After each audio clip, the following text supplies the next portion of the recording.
Alright, what's up everyone? Welcome to this little video that we're doing. Hopefully it's a brief one, just to get some content out. Predominantly, the purpose of this is to explain some things that are going to be going on, but that's going to be buried within a review, just kind of discussing a couple of topics. I did want to do a little bit where I was kind of arguing with myself about whether or not I wanted to talk about the Grudge 2020 or talk about Pokemon Sword and Shield. Two very similar things, you know? And what I ultimately, you can tell by the name of the video, I'm going to be talking about Pokemon Sword and Shield. But what eventually pushed me in that direction was the fact that the Grudge 2020 is ultimately, there's not a whole lot to say about it other than it's not very good. It's the definition of a movie that they had no real interest in or anybody had any real faith in, so they just pushed it out. It's a first week of January horror movie through and through. It's thoroughly unmemorable. It's unexciting. It's not scary. And if you're a fan of The Grudge, which for me, I liked the 2004 remake of The Grudge, which I actually saw as a kid, and I saw Ju-On The Grudge when I got a little older, but I didn't really delve into that series much beyond that. So I like those two movies, but I don't know if I could really call myself a fan of the franchise. But if you are, this is going to be really disappointing.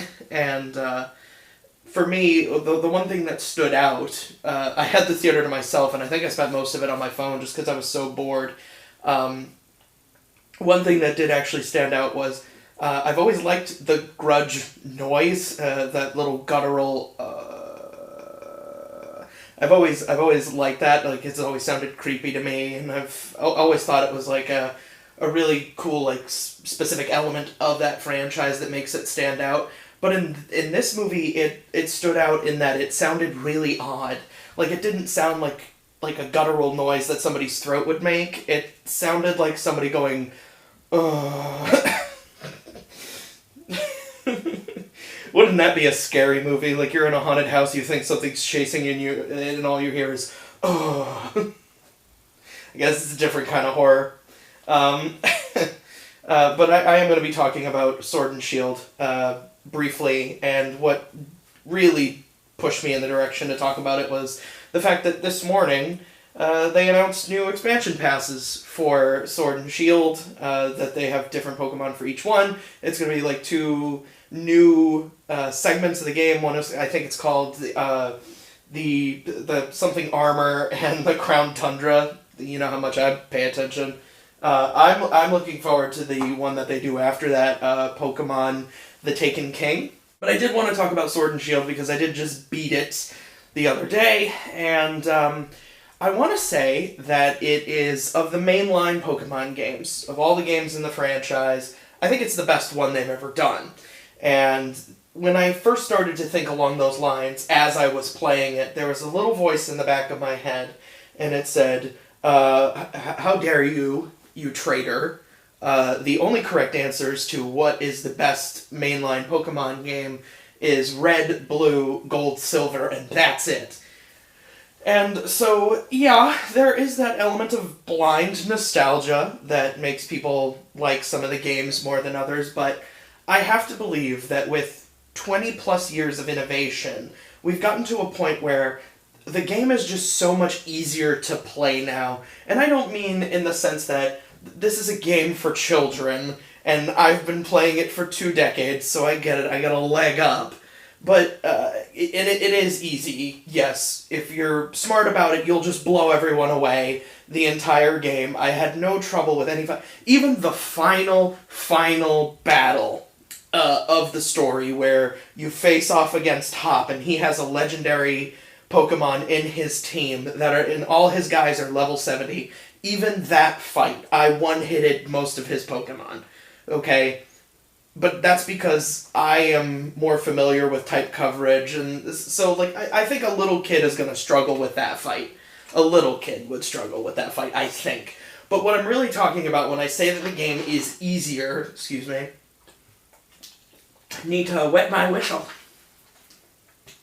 What I'm talking about when I say that the game is easier to play is the quality of life improvements that have been made. Like, I talked about it in my year-end 2019 video, which you can check out, ha ha ha, self-promotion. I spent a lot of time talking about, well, not a lot of time, but I spent time talking about Pokemon Pearl, which is one of the sprite-based games where you can really, it's tough to go back. I didn't really mention this when I was talking about it, but when you play, starting from X and Y, Sun and Moon, Ultra Sun and Ultra Moon, Sword and Shield, you play any of those games, and especially this one, where you have all of these quality of life improvements, where you can access your Pokemon on the fly, where it's easier to level up your Pokemon, where it's more rewarding to actually switch out your teams, you can't go back to those older games and have the same experience, because you're going to be like, man, it really allows you to appreciate the innovation that has been made for this particular game. I really, really noticed it in this one. The only other one, and I almost don't count it, is X and Y had been my previous favorite, and I have put more hours into that game than any other video game, since I got out of high school, for sure. And the only reason I put a ton of time into Pokemon X and Y is because that was my, con-going time. I was at a lot of conventions, so I got a lot of mileage out of my 3DS at that time, so I have a ton of time in that particular game. I beat Pokemon Shield, is the one I got, and I beat it in about 30 hours, and it felt perfectly paced. The story interrupted the gym challenge at the right times. The gym challenge was an excellent idea, to have them be set in stadiums, to make them feel like they're part of the world, and that it's not just an obligatory thing you have to do 8 times because it's a Pokemon game. Everything felt like it belonged. Galar felt, probably for the first region in any of these games, where it felt like the whole world revolved around this spectacle. And I really, really appreciated that. Now, are there flaws? Sure, there are still some flaws with it. I think the strategy of some of the enemy trainers is a little ridiculous, of just spamming protect moves. I'll never like that. I don't like catch rates in a lot of instances. I feel like they're bullshit, but that's, I can't even really, well, I guess I can blame the game for it, because I just don't like it because it irritates me, but everything irritates me, so. I'd like to see the gym leaders become more important. We did sort of get something like that with the champion being a major aspect of the story, and one of the gym leaders, Piers, was a part of the story. But I would like to see it where the other gym leaders were more characters that, you interacted with a little bit more outside of just kicking their ass in their gym battle and then appearing briefly in the post-game. It was just such a good game, and I know there was some really intelligent discourse going around leading up to and during the game's initial release about the graphics, about the models, and about the animations, and I gotta tell you, the first time I saw my Cinderace do a Pyroblast, where he, is kicking a little rock that becomes a fireball, I do it here as if you could see it. I was doing a little hacky sack motions here, dancing around as a plane flies over, you know how it be. The first time I saw that animation, I was like, man, what were people talking about? And of course they're talking about, the double kick animation, where it's just, he's just standing there and he goes, and that's it. And they're like, bad animations. I don't care about that, but I understand why people do. I mean, obviously Nintendo has always prided themselves on hyper-realism and graphics, and that's always been the most important aspect of any one of their games, has been its graphical fidelity, so I totally understand why people are upset. In addition to the fact that, there's that whole little business about there's only, 300 Pokemon in the game. Bro, I played this game for 30 hours. I think I caught, if I remember correctly, my Pokedex is somewhere hovering near 200, and I felt like that was acceptable. I spent a lot of time catching Pokemon I knew I wasn't going to use. I evolved Pokemon that I knew I wasn't going to use, because that aspect of the game was actually really rewarding, because it's easier and more enjoyable to grab different Pokemon. My team actually fluctuated quite a bit before I settled on the final team that I ended up beating the game with. I will say, for my money, as somebody who has been playing Pokemon for 20 years, I will say that this is the best game. This is the one I've had the most fun with. even if I'm not going to put the hundreds of hours that I put into Pokemon X and Y, this is one I'm actually going to revisit. Because they are coming out with those expansion packs, and I actually think that's a really smart idea. I'd be fine with it if Pokemon was a sort of, you got a mainline game and then they added, like, expansions to it, like new islands to go to, things like that. I think that's a really clever idea, instead of doing, like, an emerald or platinum version, or Ultra Sun and Ultra Moon, where it's like a separate game that's not even really related to the first game that you played. I'm perfectly fine with that. I'm excited for it if they keep doing this to hold us over to the next game comes out. And they could always create Galar versions of the other 800 Pokemon that exist.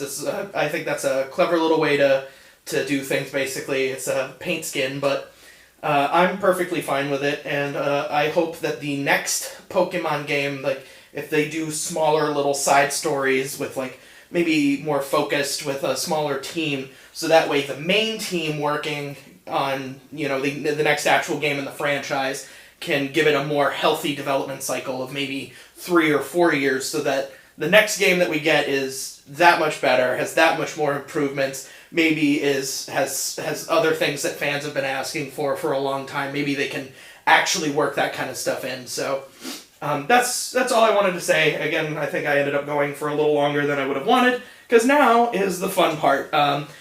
If most of y'all want to leave at this point, I completely understand, because now we're going to be getting into some more businessy stuff about what's coming for 2020, because there's going to be a lot of changes. I got some things I want to explain.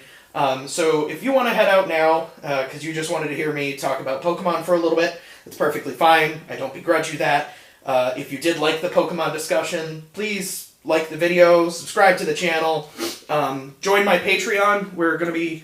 That's going to be a major focus of 2020, is the Patreon, and if you donate as little as $2, you can get early access to not videos like this. Vlog videos are going to be posted, and everyone will have access to them, but anything scripted or any big videos that I do, you'll get 24-hour early access. And if you donate $10, you can actually pick a topic for me to talk about, which is actually going to be one of the next major videos that I'm going to be talking about. So, for those people, you may leave. For those of you who want to understand what's going to be coming up in the future, I guess you can stick around. Alright, so I need to explain a couple things. First, I need to explain what happened to me, because I disappeared for a couple of months, and then all of a sudden a video on cats. Well, you see, I needed a break, and towards the end of 2019, I felt like I really needed one, because I had been working really hard on a lot of different things, and the passion for making stuff on YouTube was kind of the lowest form. I was kind of going crazy at my actual job. I had spent a lot of the summer making up for the fact that other employees just weren't there, so a lot of responsibility had been put on me in my real work job. I'd been working, 6 days a week, averaging 50 hours at least, and then to come home I would work on my writing projects as well. As I've alluded to numerous times, I have written, I've written a couple of novels at this point. I got a third one on the way. So my focus and my energy was going towards that, and I just didn't feel that I was dedicating the right amount of myself to YouTube content. And then towards the end of the year, I kind of felt a little revitalized. I had a vacation where I went home, and I was by myself not by myself, but I had a week off. And now we're coming back, and I'm ready to get back at it. I've been working on a lot of things behind the scenes. There's some stuff that's going to be coming out in the early part of the year that I'm really excited about. The channel's not going anywhere. Let me start by saying that. I got a couple of scripted videos that are coming up. The next major thing that I'm going to be working on is actually the Patreon request. So I'm really looking forward to that. I have a video that I want to do on Borderlands 3, which I beat at the tail end of last year. And I've got some other videos that have already been scripted or in various forms of complete that are also going to be coming out. But here's the real major change. There's going to be more of a focus on creating story-based content. I have been diligently working on 2 audio dramas and 2 short films, one of which I'm actually going to be filming next week with a friend of mine who is also interested in making story-based content. And we're going to be doing some work together, and I'm really, really excited for that. That is where a lot of the focus is going to be. Now, this channel, like I said, it's not going anywhere. It's not going to change here. I'm just kind of shifting the focus a little bit, so that way nothing really feels neglected.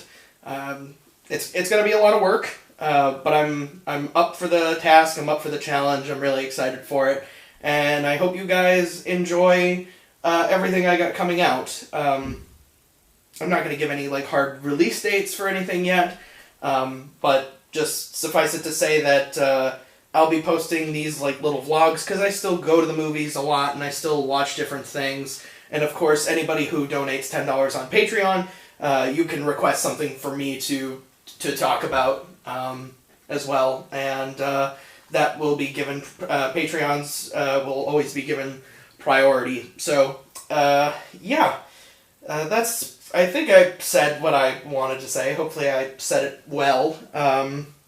I am going to get back to work, because there's much to be done, and I hope you're as excited for 2020 as I am, because I think it's going to be a killer year. A lot of cool stuff coming out. A lot of stuff that we're going to be able to talk about, and a lot of stuff that we're going to record, and hopefully you stick around for all the fun. So thank you very much for your support, and I'll see you next time.